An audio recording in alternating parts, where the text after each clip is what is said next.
Hey guys, welcome back to another foundation road test where I test out foundations in numerous ways using different primers and powders for about 101 days and give you my perspective on them after the foundation is basically no longer relevant anymore. Today I am looking at Urban Decay Stay Naked foundation as well as the concealer. I have definite thoughts on both of these products, and I'm also going to be doing some comparisons to the Urban Decay Naked Skin foundation because I know a lot of you, like me, really love this foundation. Since this is being discontinued from what I understand, I think it's pretty important that we do look at some of the differences between these two. So by the end of this video, you're going to see how this wears on my skin. I'm in my mid-40s, I have combination oily skin, and I live in a super hot, super humid environment. I've also nixed the ring light again today. We're working with just the light from my windows. You are going to get some lighting fluctuations here in the intro and in the summary as well. So if you want to see how the new Urban Decay Stay Naked foundation and concealer wear on my mid-40s combination skin with an oily T-zone in my super hot, super humid environment in the middle of the summer, just keep watching. The Stay Naked Weightless Liquid Foundation is $39 for 1 ounce of product, and there are 50 shades of this foundation. I am in the shade 40 WY, but it does not match me. I love that they have 50 shades. I do think it is a very cumbersome and confusing system, and I will touch on that in a second after we talk about some of the claims on this foundation, and in the summary we'll see if it lives up to the claims. So this foundation claims to give buildable medium coverage with a real skin matte finish that lasts up to 24 hours. There are 9 shade intensities within these 50 shades, 3 master tones and 7 undertones to dial in your precise color match. It is a waterproof foundation that feels like you're wearing nothing because it has a breathable, flexible formula that moves with you all day and all night. And it feels better and looks even better with Stay True color that minimizes the appearance of pores so that you always look like you. And it is vegan and cruelty-free. I noticed some things with the ingredients that I'll touch on also later when I do start comparing it to the Naked Skin foundation. There are some pretty big differences and some things that you definitely do need to know about the ingredients of this foundation. First of all, let's talk about the packaging. I really love the way the bottle looks. I think it's really pretty. I was surprised that it wasn't glass because this looks like a nice sleek glass bottle. This bottle is slightly heavier, and I always felt like this was a really lightweight bottle. This is lighter, and I have only about 1/3 of this left. So that should tell you how lightweight this packaging is. It's just a lightweight plastic acrylic packaging. Some people have described it as kind of cheap. I guess you could say that. To me, it looks nice. It doesn't look cheap, and the plastic makes it more travel friendly. So I don't mind it being plastic as long as it looks nice, and it does have a pump, which I do appreciate. It has a very thin consistency, and it applies very, very quickly on the skin. You can apply it with a brush or a sponge. I just prefer to apply it with a sponge. I found it a little streaky to apply it with a brush. So that's just my preference. That's my preference for most foundations, is to apply them with a dampened sponge. And some foundations that give a lighter medium coverage, sometimes I do use a dry sponge. You don't hear many people saying that, but I do that to give a slightly fuller coverage. With foundations like this that do apply kind of streaky with a brush, or if I just don't want to take the time to use a brush, I will use a dry sponge. And I did it with this. It applied just fine, and it did give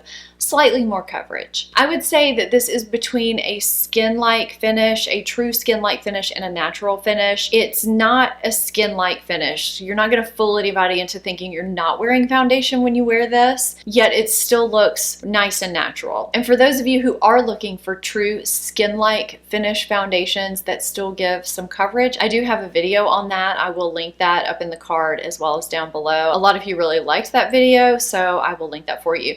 It is very lightweight on the skin. I don't feel it. It feels good, and it does give kind of a demi-matte finish. I'll talk about the finish as I go through the wear of the foundation as well, and I'll also talk about how it looks with pores as I go through the wear too. So during all of my foundation road tests, I tried them out with different primers, different powders. I try them without a primer. I don't ever wear a foundation without a powder though. I have the type of skin, I have the oily T-zone where I do need to set foundations with powders. I didn't really have any issues with any of the primers that I used, and I'll list some down below, and I'll put a star by the ones that are just my favorites with this particular foundation. So let's talk about the wear. I stated early in the video that I live in a very hot and humid environment. For those of you that don't know, I live in New Orleans. It is one of the hottest, most humid places here in the United States.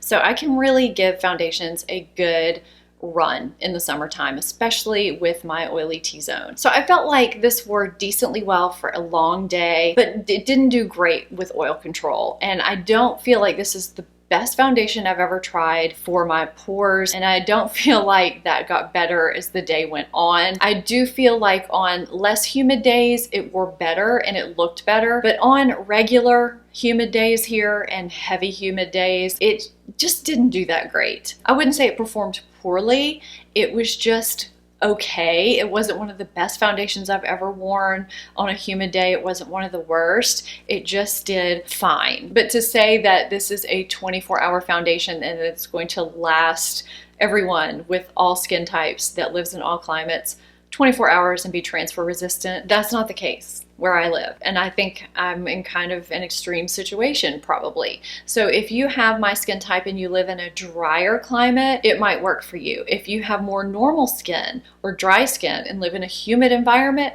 you might be fine. For me, in my particular situation, it's just not the ideal foundation, but it might work better in the fall. It did rub off when I blew my nose, but a lot of foundations do that. And it did come off on a tissue when I blotted my face with a tissue. But again, it's hot and humid right now. So I really cannot speak to the transfer proofness of this foundation because I'm just not really seeing it. I didn't forget about comparing it to Urban Decay Naked Skin, and I didn't forget about the shade issues. For PR, Urban Decay had each influencer, I think they had each influencer pick out what they thought would be 2 shades that they might wear. And when I picked out my 2 shades based on the description, based on the master tones, the undertones, and the shade range, it looked like I could be 40 NN or 40 WY. So that's what I had Urban Decay send to me. In the meantime, before it even shipped, I happened to be in Ulta and they had all of the foundation out, and I started to realize that a lot of these shades looked a lot lighter than they were described on the website. So I got with the girl at Ulta and she was helping me, and I was looking really hard at, it was either 50 NN or 50 WY. I think it was 50 WY. And there goes my light. We swatched and we swatched and we swatched, and I did end up with 40 WY. When we swatched it on my neck, it seemed like it would work. I am somewhat tan right now. I texted my friend Risa and I told her that the shades she ordered were going to be way too light. I think she ordered one of the 40s and one of the 30s, and I told her I thought she would be probably 50 WY. So she went, I think that's the shade she got. That is the shade that I probably should have gotten because I am having to mix a full drop of the Drunk Elephant Debronzy in with this to get a shade match, and this is what we end up with. It doesn't change the texture, it doesn't do anything to the foundation wear wise or finish wise, it just deepens it up. Basically an entire shade or two, just depending on how much you put in there. I just cannot recommend this as a shade match for even when I'm in my lightest at the dead of winter. It seems like based on what is written on the website, this should be my shade match, but it's not. The descriptions do not seem to match what they really are because I am typically light, medium, warm toned, and that is what she matched me to. It's way too light. Way too light. I think that while they wanted to give options, it was just a lot more confusing than it should have been. When you've got people that deal with makeup on an everyday basis, accidentally getting the wrong shades, and sales associates confused on it, this is stuff that we're used to doing all the time, matching ourselves with foundation, and this is just a confusing one. This is not easy. So that's just my thoughts on it. As far as comparing it to Urban Decay Naked Skin, I just wrote some quick notes, and I will link you to videos where I talk about Urban Decay Naked Skin because like I said, it is one of my favorite foundations. Urban Decay Stay Naked does have alcohol at the top of its ingredient list. So if you're concerned with that, you might want to stay away from this foundation. However, if you're someone like me who rotates different foundations a lot, it may not concern you. A lot of people are not concerned with alcohol. There is no alcohol in the Urban Decay Naked Skin, which was really nice. Urban Decay Naked Skin really does look like skin, yet it gives you really great coverage, and it is better on my pores. I always feel like my pores just do something really great with this foundation, and it has a little bit better lasting power, and I feel like I look less greasy when shine does start to break through. The ingredients, this has extracts and peptides and hyaluronic acid in it. I really don't see anything impressive in the ingredients list. There's nothing noteworthy in here as far as the ingredients go. So I'm kind of sad that this is, I'm not kind of sad, I'm really sad that this is being discontinued, because this was such a hidden gem. This is such a great foundation, and I'm hoping maybe they'll rethink it if they are, because these aren't interchangeable to me at all. They're just not. I don't think this is a bad foundation. It does look natural on the skin. I'm just not as impressed with the lasting power. I'm not as impressed with the shine control factor, and I'm not as impressed with the ingredient list. It does look good in photographs. I definitely don't think it's bad. I just don't think it's the right foundation for me in my climate. All right, let's talk about this Stay Naked concealer, shall we? This is $29 for 0.25 ounces, and there are 25 shades. It is a much easier coloring system, shade system to navigate through. I am in the shade 40NN. I feel like it's a great shade match for my under eye area. Okay, I was not going to finish this video because of all of the shadow and lighting fluctuations. I was going from dark to light, from dark to light, from dark to light, so I had to kick my ring light on. Those of you that follow me already know I am obsessed with concealer. I have dark circles, I have texture, I'm in my mid-40s, and I just don't want anything to enhance lines, but I do need some coverage. This is supposed to be able to be used without any kind of a corrector. It's supposed to be extremely full coverage, and so as soon as I saw that, I was like, sign me up, I am in, I am in. And the first couple of days I wore it, it was really great. I love the way it wore. I didn't find it too drying, and I actually almost didn't need to set it. I very, very mildly creased just directly underneath my eye. So if you are borderline on needing to set your under eye area, you might really, really like this. It's very thin. It's very easy to apply. I kind of like using my fingers for this versus a sponge. I don't know why. I've been kind of getting back into using my fingers to apply concealer underneath my eyes because it just kind of warms it up in a nice way.